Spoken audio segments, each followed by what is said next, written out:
దివాకరం, కరుణామయుడు దివాకరం, దయామయుడు దివాకరం, క్యాషియర్ దివాకరం, కలియుగ పురుషుడు దివాకరం, కలియుగ మహాపురుషుడు దివాకరం, క్యాషియర్ దివాకరం, దయామయుడు దివాకరం, కరుణామయుడు దివాకరం, దయామయుడు దివాకరం. ఏంటి మనోడా, ఏంటి సంగతి? బ్యాంక్ క్యాషియర్ అందరికి డబ్బిస్తున్నాడు. పదండి పదండి. ఇదిగో వెంకీ, ఎవరే దివాకరం? మన బ్యాంక్ క్యాషియర్ అందరికి డబ్బు మరి ఇస్తున్నాడు. మాకు ఇస్తారా? పదండి పదండి. అంటే డబ్బులు తీసుకుందాం. కరుణామయుడు దివాకరం. అంతగా పోడుతారు. అసలు ఏం చేశాడు అతను? ఆయనే చేశాడు. ఉండవా, అంతా అతను చేశాడు అంటారు. అసలు ఏం చేశాడు అసలు? ఆయన ఏం చేశారో చెప్తే మీలో ఒక్కడు కూడా ఇక్కడ ఉండడు.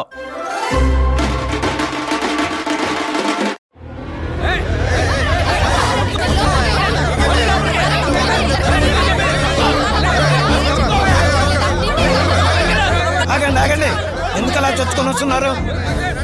ఈ రోజు బ్యాంకులో రుణమాఫీలు ఏం లేవే. రుణమాఫీ కాదండి, ఫ్రీగా డబ్బులు ఇస్తున్నారనే వచ్చాం. ఎరా డబ్బులు ఫ్రీగా ఇవ్వడం ఏంటి? ఎవరిచ్చారు? అదేనండి మీ క్యాషియర్ దివాకరం. ఏయ్, నువ్వు వెళ్ళి దివాకరాన్ని పిలు. Okay sir. దివాకరం గారు, మేనేజర్ గారు పిలుస్తున్నారు మిమ్మల్ని. సార్, ఏంటయ్యా దివాకరం, మన బ్యాంకు డబ్బులు ఫ్రీగా పంచుతానన్నావా? నేనెందుకు పంచుతాను సార్? నాకేం అవసరం? ఆ వెంకీగాడికి ఇచ్చి మాకే ఒకటాకేంటి? వెంకీగాడ్ అంటే ఇందాక వచ్చి 10 లక్షలు డ్రా చేసి తీసుకెళ్ళాడు, అతనేనా? అతనే. ఆ, నమస్తే దివాకరం గారు. సార్, ఈ చెక్ కొంచెం. మీ ఫోటో ఒకటి తీసుకొచ్చా సార్. నా ఫోటో ఎందుకు? మీలాంటి వాళ్ళ ఫోటో గుళ్ళో ఎలాగూ పెట్టలేను కదా సార్, కనీసం ఫోన్లో అయినా పెట్టుకుందామని సార్. కొంచెం బ్యాక్ సార్. అది అతని డబ్బు, అతను తీసుకెళ్ళాడు. నేనివ్వడం ఏమిటి? మాట మార్చుకో. ఒకడికి ఇచ్చి మిగతా మీరు నొక్కేద్దాం అనుకుంటున్నారా? అబ్బా, వాడెవడో మిమ్మల్ని పిచ్చోళ్ళని చేసి ఇక్కడికి పంపాడు. వెళ్ళి వాడిని అడగండి. పదండి, వాడి సంగతి చూద్దాం. పదండి పదండి.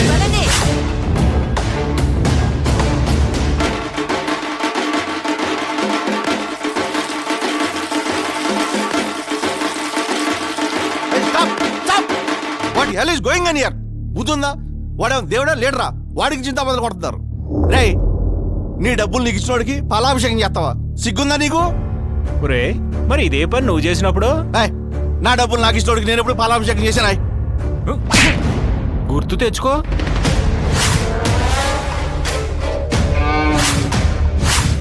వైఎస్ఆర్ ఆటో నేస్తామని ఆటో డ్రైవర్ల అకౌంట్లో 10,000 వేసాడన్నారు కదా, అవేమైనా సాక్షి మీడియా అమ్మేసి ఇచ్చిన డబ్బులరా? కాదండి.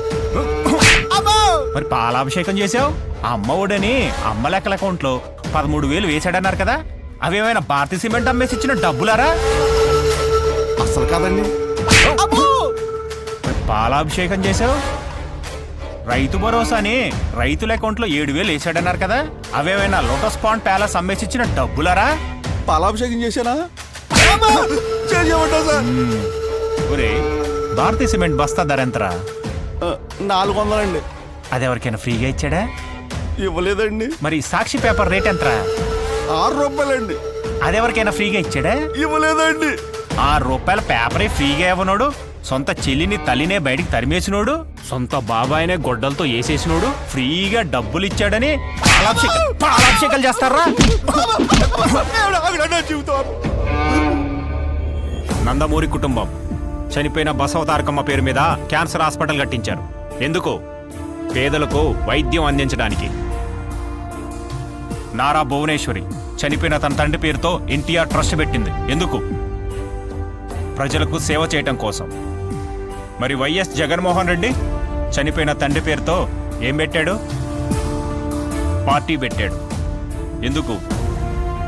జనాల్ని దోచుకోవడానికి. అభివృద్ధి చేయటం రాదు, రాజధాని కట్టలేడు, పోలవరం పూర్తి చేయలేడు, ప్రత్యేక హోదా తీసుకురాలేడు, కనీసం చూసి చదవటం కూడా చేత కాదు. అలాంటి వాడికి ఓటెలా వేస్తారా? ఫ్రీగా డబ్బులు ఇస్తా ఉన్నారని. రే సీను, నువ్వు రోజు మందు అవుతావే, ఆ మందు క్వార్టర్ రేటు గతంలో ఎంత ఉండేదిరా? 80 రూపాయలండి. మరి అదే మందు ఇప్పుడు ఎంతరా? 200 అండి. ఎంత పెరిగింది? 120 రూపాయలండి. అంటే నెలకి ఎంత పెరిగినట్టు? 3,600 అండి. మరి ఏడాదికి ఎంత పెరిగినట్టు? 43,200 అండి. మరి 5 ఏళ్లలో ఎంత పెరిగినట్టు? 2,16,000 అండి. అయ్య బాబోయ్. చూసారా, ఈ విధంగా పెట్రోల్, డీజిల్, ఇసుక ధరలు, బస్ ఛార్జీలు, ఇంటి పన్ను, ఆస్తి పన్ను, చెత్త పన్ను, రోడ్ ట్యాక్స్, ఫైబర్ నెట్ ఛార్జీలు, ఆ ఛార్జీలు, ఈ ఛార్జీలు అని ఇలా పెంచినవన్నీ లెక్కేసుకుంటే ఈ 5 ఏళ్లలో ఒక్కో కుటుంబం నుంచి దోచుకున్నది అక్షరాల 10 లక్షల రూపాయలు. కానీ కుటుంబానికి నవరంధ్రాలు అనే పేరుతో ఈ 5 ఏళ్లలో మనకిచ్చింది 1 లక్ష రూపాయలు. అంటే 10 లక్షల రూపాయలు మన దగ్గరే మింగి 1 లక్ష రూపాయల ముష్టి మనకిచ్చి నేనే దేవుణ్ణి అంటున్నాడు. అలాంటి వాడికి మీరు పాలాభిషేకాలు చేస్తున్నారు. మీకు తెలుసా మన రాష్ట్రం మీద 13 లక్షల కోట్ల అప్పు ఉందని? అదంతా ఎవరు చేశారు? ఎవరు కడతారు? మన రాష్ట్రం మీద ఉన్న అప్పుల భారం మనదే, మనమే తీర్చాలి. రామన్న, నీ సంపాదన ఎంత? 20,000 రూపాయలు బాబు. నీ కొడుకు సంపాదన? 50,000. నీ కూతురు సంపాదన? 30,000. మొత్తం 1 లక్ష. అవును. నువ్వెప్పుడైనా అప్పు చేసావా? అప్పు చేయాల్సినంత అవసరమేమీ రాలేదు బాబు మాకు. ఎందుకు రాలేదు? సంపాదన సరిపోతుందిగా, అప్పు చేయాల్సిన అవసరమేముంది? చూసారా, సంపాదన సరిపడా ఉంటే అప్పుతో అవసరమే లేదు. మరి మన రాష్ట్రానికి ఎందుకింత అప్పయింది? అయిందంతా సంపాదన లేదు కాబట్టి.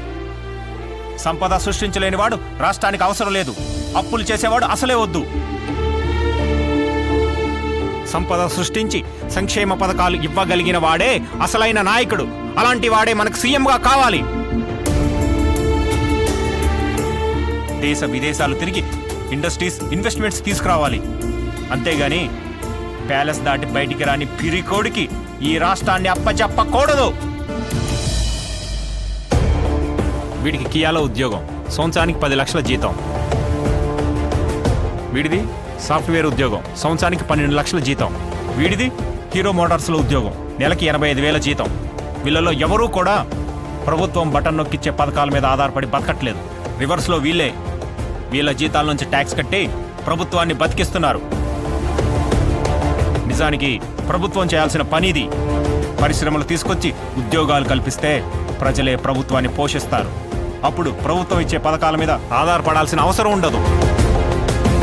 బటన్ నొక్కడమే పరిపాలన అనుకుంటే అవ్వా ఇలారా. ఏంటి బాబు, నీకు బటన్ నొక్కడం వచ్చా? బాగా నొక్కుతా బాబు.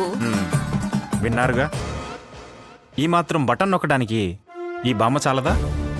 దీనికి ముఖ్యమంత్రి అనేవాడు ఒకడు కావాలా? ఆలోచించుకోండి. గోడలకి రంగులు వేసేవాడు కావాలో, మన జీవితాల్ని రంగులమయం చేసేవాడు కావాలో మీరే నిర్ణయించుకోండి. బాబు రావాలి, మన బ్రతుకులు మారాలి. బాబు రావాలి, మన బ్రతుకులు మారాలి.